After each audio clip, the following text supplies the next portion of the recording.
మంత్రి తుమ్మల మాట్లాడుతున్నారు, లైవ్ చూద్దాం. వాళ్ళు ఇచ్చేది కుటుంబానికి 6,000, దాని మొత్తం అమౌంట్ వచ్చి 1,800 కోట్లు.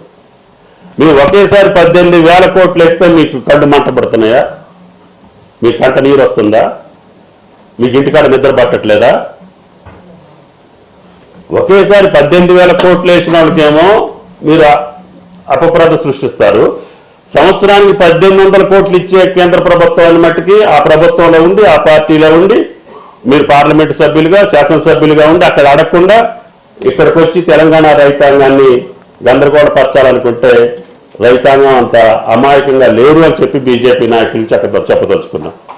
కాబట్టి దయచేసి ఏనాడు కూడా రైతాంగ శ్రేయస్సు పట్టించుకున్నటువంటి కేంద్ర ప్రభుత్వం, మాటలకే పరిమితమైనటువంటి కేంద్ర ప్రభుత్వం, ఆ మాటలనైనా సరే నిజం చేసేటటువంటి శక్తి ఈ రాష్ట్ర పార్టీ బీజేపీ పార్టీకి ఇవ్వాలని చెప్పి ఆ శ్రీరామచంద్రుని కోరుకుంటూ సెలవు.